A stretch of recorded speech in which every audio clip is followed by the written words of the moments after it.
إن الحمد لله نحمده ونستعينه ونستغفره ونعوذ بالله من شرور أنفسنا ومن سيئات أعمالنا من يهده الله فلا مضل له ومن يضلل فلا هادي له أشهد أن لا إله إلا الله وحده لا شريك له وأشهد أن محمدا عبده ورسوله. Kita masih meneruskan ayat ke-12 dari suratul Maidah. Walaqad akhadallahu mitsaqa bani Israil. Sungguh kami telah mengikat perjanjian dengan Bani Israil. Bani Israil dinisbatkan kepada seorang nabi yang bernama Israil, alias Nabi Yaqub. Anak cucu beliau diberi nama Bani Israil. Inilah satu kaum yang banyak disebut-sebut dalam Al-Quran sebagai bangsa yang buruk, zalim, biadab, al-maghdubi alaihim, dan bangsa kera dan babi. Ya. Walaupun pemimpin mereka adalah para nabi dan rasul,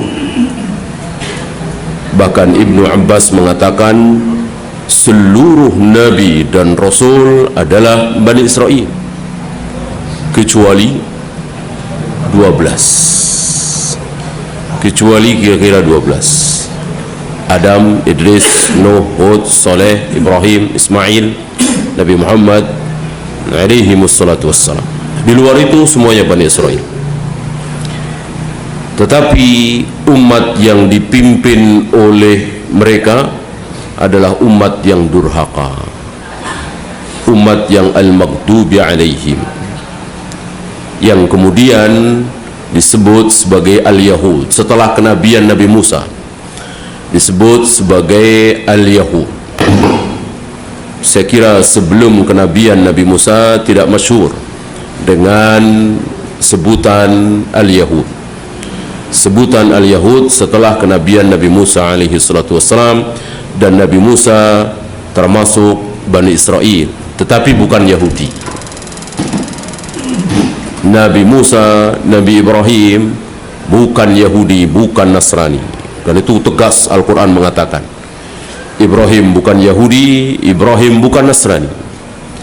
Sementara menurut orang-orang Yahudi, Nabi Ibrahim Yahudi. Menurut orang-orang Nasrani, Nabi Ibrahim Nasrani. Karena mereka cinta, orang Yahudi, orang Nasrani cinta kepada Nabi Ibrahim, Nabi Ishaq, Nabi Yaqub. Ya. Syubhat yang ada pada diri mereka bahwa Ibrahim dia Yahudi. Syubhat yang ada pada diri orang Nasrani, Nabi Ibrahim Nasrani. Dibantah oleh Al-Quran, hanifan musliman. Nabi Ibrahim bukan Yahudi, bukan Nasrani, tapi hanifan musliman. Hanif yamil minasyirki ila tauhid, meninggalkan syirik, berpegang pada tauhid, itu hanif. Musliman, jelas muslim, beliau seorang muslim, sama dengan Nabi Muhammad sallallahu alaihi wasallam, sama dengan Nabi Isa, sama dengan nabi-nabi yang lain. Nah, ayat ini membahas bagaimana Allah telah mengikat perjanjian. Setiap kali muncul nabi, maka Allah mengikat perjanjian kepada Bani Israil ini untuk mengimaninya, terutama Nabi Muhammad SAW. Jadi kira-kira maknanya nanti akan datang Nabi terakhir Muhammad SAW, kalian sanggup beriman dengan dia? Dijawab, sanggup, kami berjanji. Kira-kira seperti itu. seluruh Bani Israel diikat perjanjian ini. Wa ba'athna minhum 12 naqiba, dan kami bangkitkan 12 naqib. Maka Bani Israel terkenal dengan angka 12 itu, karena jumlah mereka adalah 12 naqib.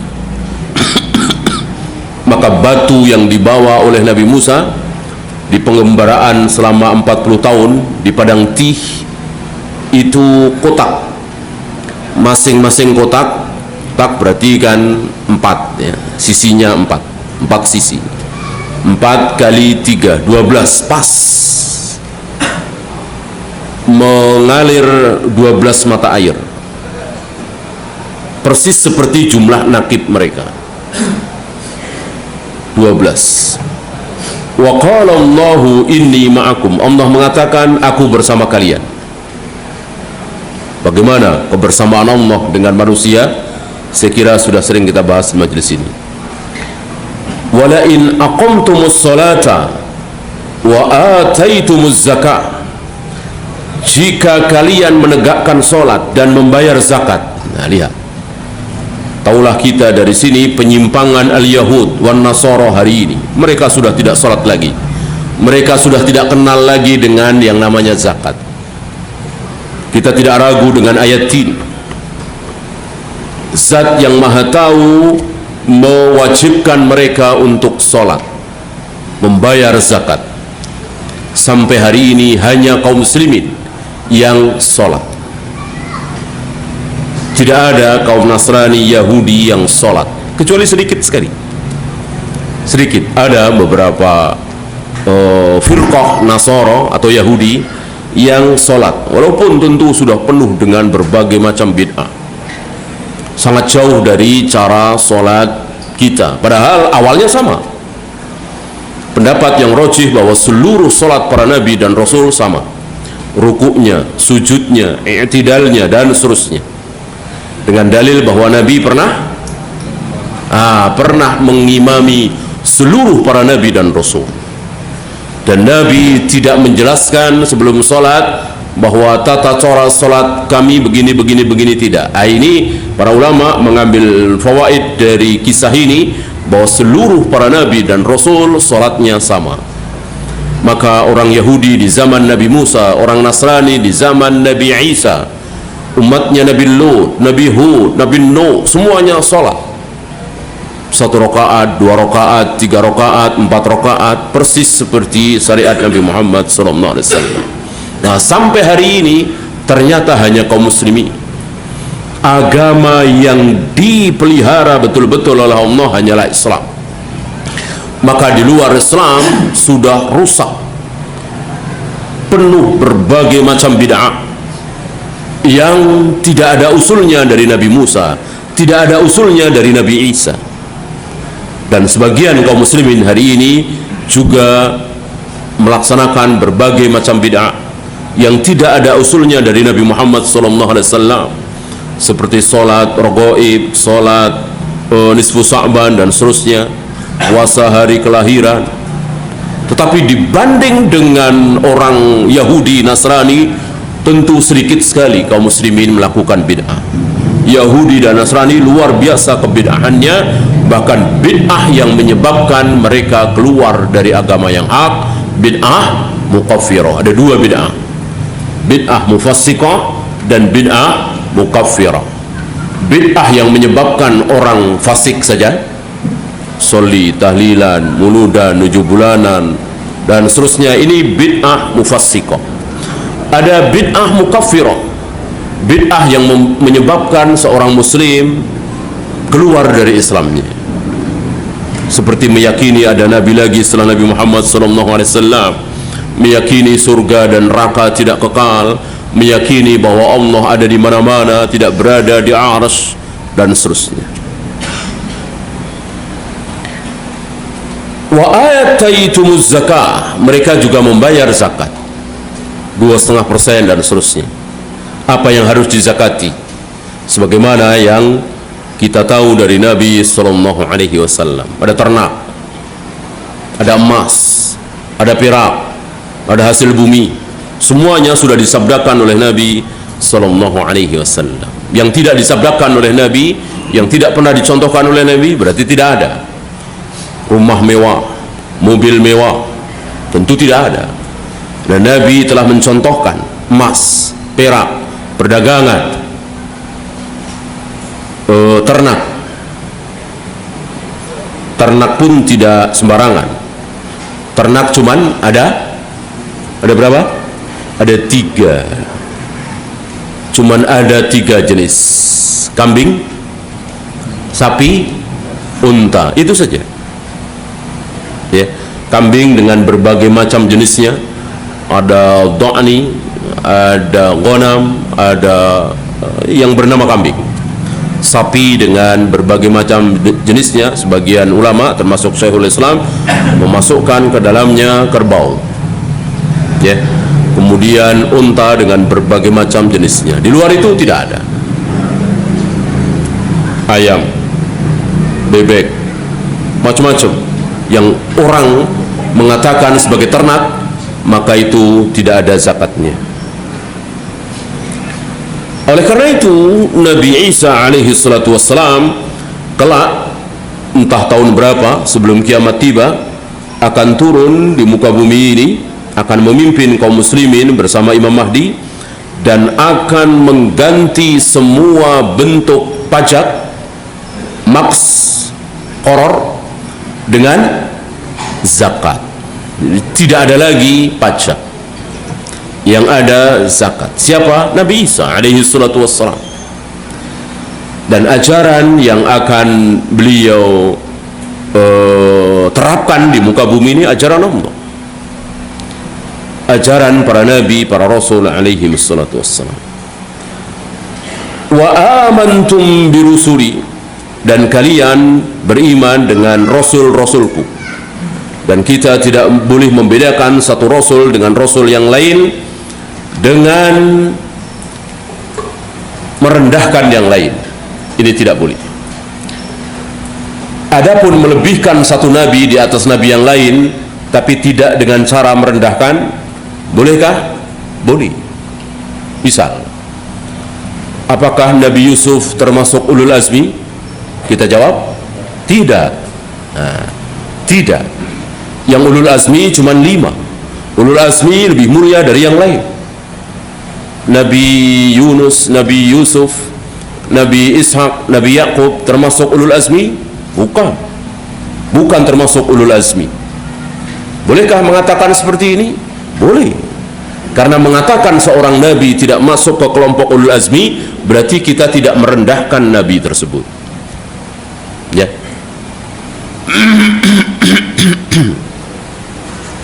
Yang tidak boleh adalah dengan merendahkan nabi tersebut.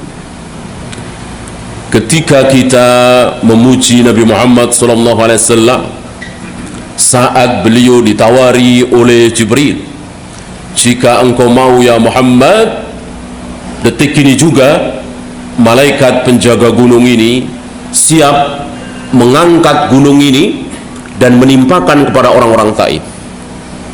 Orang Taif yang baru saja melempari Nabi, menyakiti Nabi sampai beliau berdarah-darah saat beliau berdakwah ke Taif, mengajak mereka untuk masuk surga.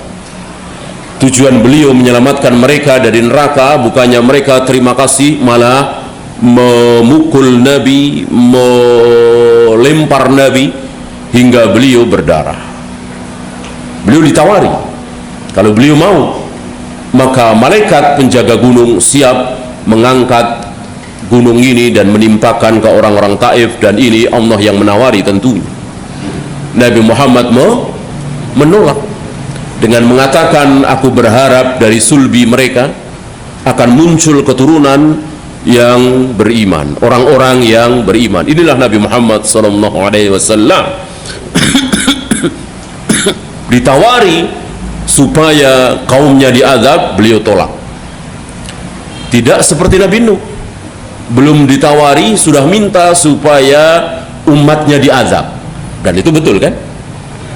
Kan umatnya Nabi Nuh itu habis dikena banjir itu karena Karena doa Nabi Nuh alaihi salatu wassalam, habiskan ya Allah, jangan sisakan orang-orang kafir. Lalu kita merendahkan Nabi Nuh dan memuji Nabi Muhammad sallallahu alaihi wasallam. Nabi Muhammad begitu sabarnya, Nabi Nuh orang yang nggak sabar. Ini nggak boleh. Karena Nabi Nuh nabi, bahkan ulul azmi, rasul, tentu kesabarannya jauh lebih besar dari kita. Lalu kita katakan Nabi Nuh kurang sabar, tentu kalimat ini batil. Walaupun dengan cara memuji Nabi Muhammad SAW, tapi merendahkan Nabi Nuh tidak boleh. Tidak boleh melebihkan seorang nabi dengan cara merendahkan nabi yang lain. Boleh melebihkan seorang nabi, tidak dengan cara merendahkan nabi yang lain.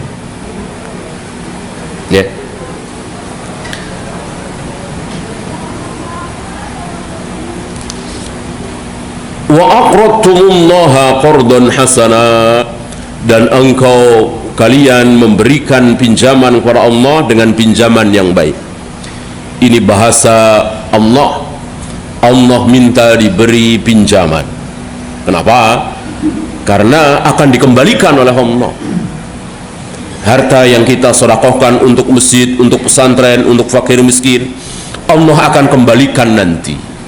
Maka Allah memakai istilah aqradtumullaha qardan hasana. Siapa dari kalian yang ingin meminjami Allah dengan pinjaman yang baik,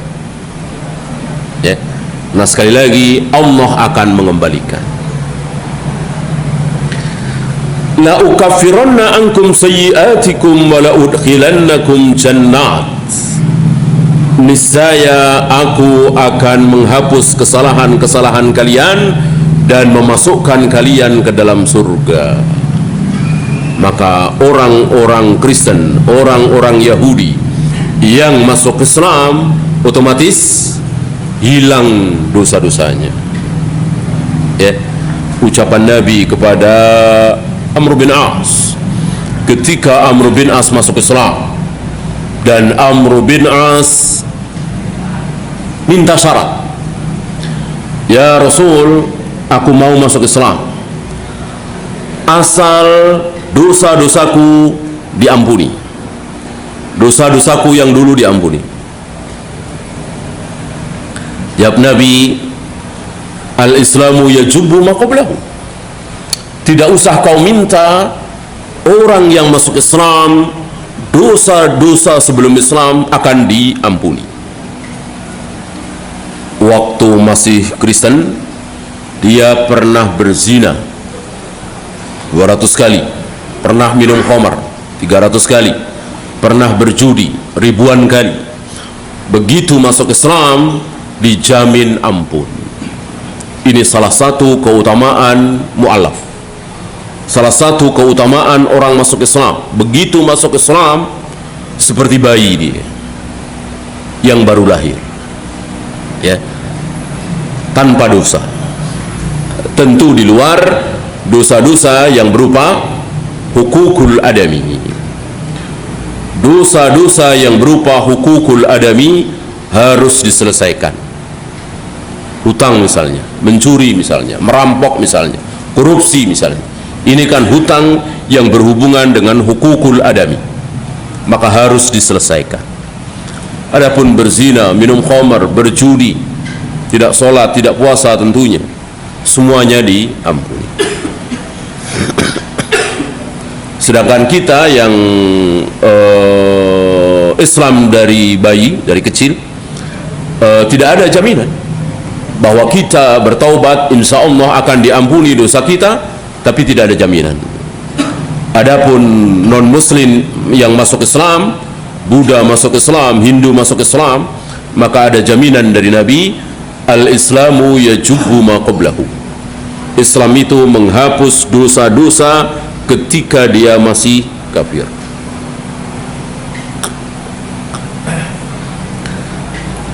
Kemudian beliau membawakan beberapa fawaid dari ayat ini. Ada 4 beliau sebutkan. Yang pertama, alla nuqarriba malal yatim illa billati hiya ahsan. Tidak boleh mendekati harta anak yatim kecuali dengan niat yang baik. Maka niat yang buruk lebih baik kita batalkan. Atau mencari keuntungan. Keponakan kita masih umur 5 tahun, ayahnya, yaitu adik kita atau kakak kita, meninggal kaya raya. Tentu dia yatim dan dia mewarisi harta anaknya, ayahnya itu, ya, hartanya banyak secara hak dia. Kita dekati, dalihnya untuk memelihara harta keponakan kita, tetapi ada niat tertentu, mengembangkannya, numpang modal di situ, ya, lebih baik kita batalkan, ya, lebih baik kita batalkan, kecuali niat kita betul-betul ikhlas untuk menjaga harta keponakan kita ini. Jangan sampai harta yang ratusan juta ini atau miliaran ini hilang atau diambil oleh orang-orang yang zalim. Kita lindungi, ini boleh. Tapi kalau ada niat buruk seperti tadi, lebih baik jangan, ya. Yang kedua, an-nufiya al-kaila wal mizana bil qist.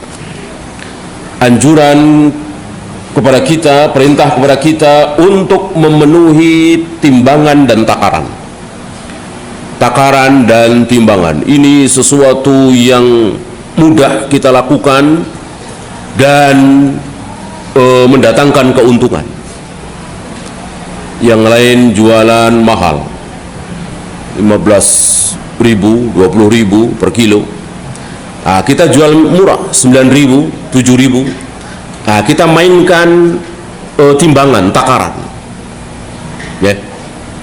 Kalau ditimbang betul paling 8 on, 7 on, murah. Orang-orang nggak tahu, menyerbu kedagangan kita. Ini ancaman yang sangat berat. Berat sekali ancaman bagi orang yang mengurangi timbangan. Disebutkan dalam beberapa ayat, termasuk ayat yang barusan kita bahas. An-na'dila idza qulna. Yang ketiga, wajibnya kita adil dalam berbicara. Banyak dari kita tidak adil ketika berbicara.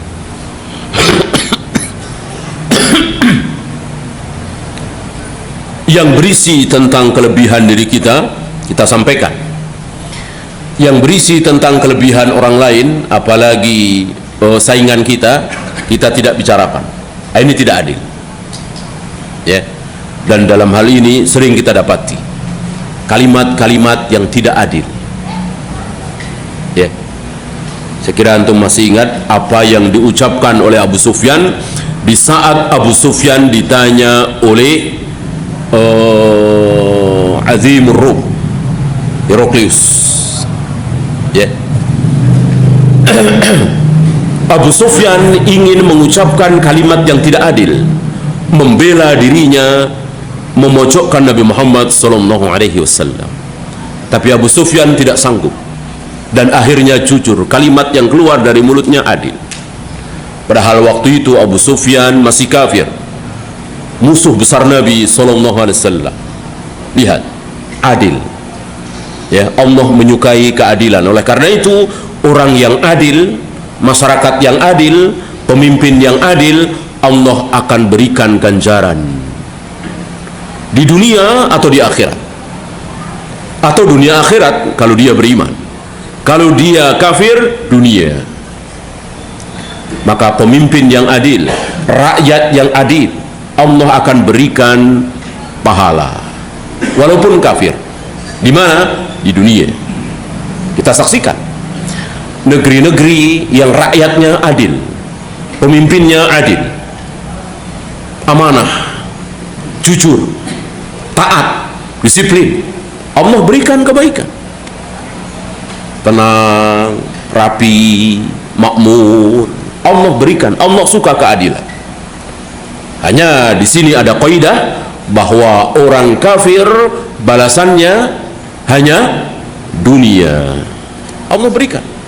Sebaliknya, negeri muslim, negeri yang banyak masjid di situ, banyak sholat berjamaah di situ, banyak disebut kalimat tauhid, tetapi rakyatnya tidak adil, tidak taat kepada peraturan, sering bohong, tidak amanah, seperti tadi mengurangi timbangan, maka Allah akan hukum. Inilah keadilan Allah. Di dunia ini akan hukum. Macet di mana-mana, amburadul, acak-acakan, dan tidak subur, tidak makmur. Kalau toh subur, yang menikmati orang lain bukan kaum muslimin di negeri itu. Inilah salah satu keadilan Allah. Walaupun kafir, kalau adil, Allah berikan balasan kebaikan. Tapi ingat, cuma di dunia. Orang kafir tidak akan mendapatkan apa-apa di akhirat.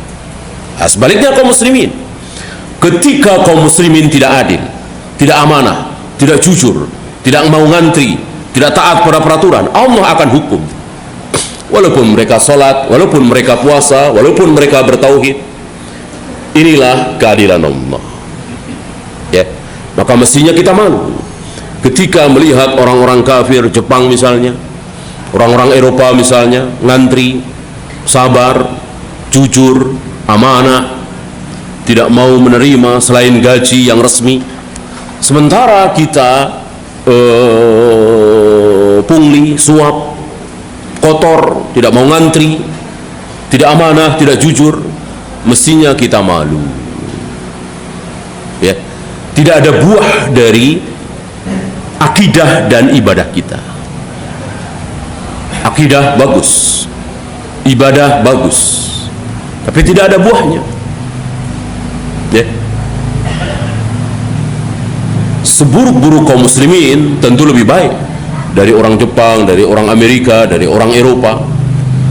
Tetapi kaum muslimin akan dihukum oleh Allah ketika kaum muslimin tidak berakhlak dengan akhlak yang baik sebagaimana yang dicontohkan oleh Nabi sallallahu alaihi wasallam. Sebagaimana yang kita saksikan. Macet di mana-mana, rusak di mana-mana, semrawut di mana-mana, akibat dari kezaliman kaum muslimin. Ya. Dan jangan selalu menyalahkan penguasa. Penguasa, pemimpin sudah berbuat baik, sudah bikin peraturan yang melanggar dihukum dan seterusnya. Nah, kitanya mestinya yang taat kepada peraturan itu. Yang terakhir, yang keempat, an-nufiya bi ahdillah.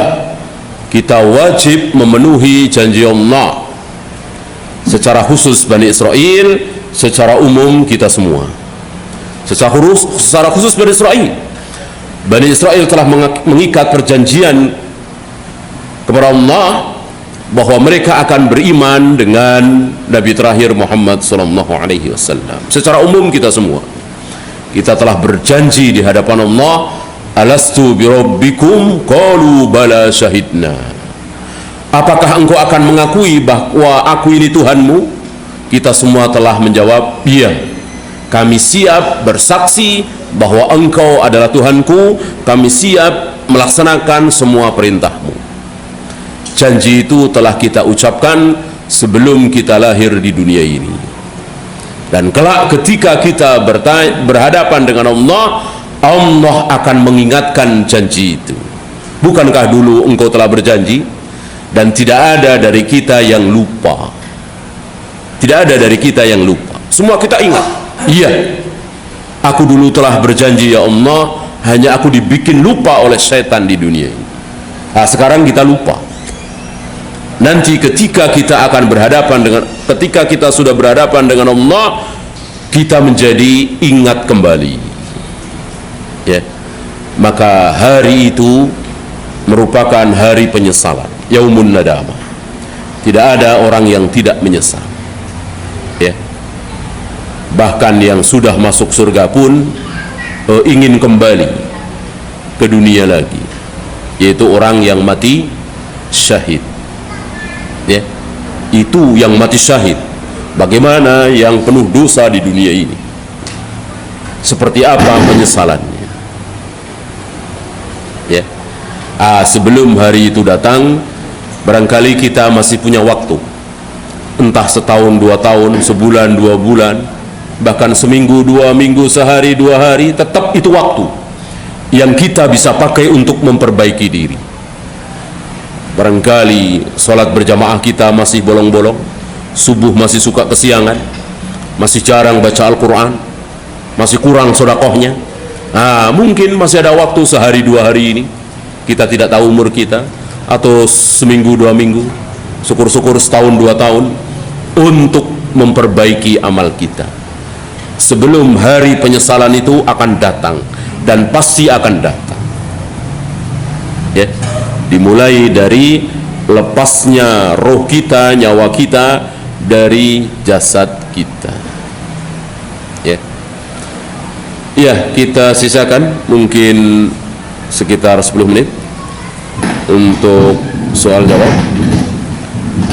Ada pertanyaan?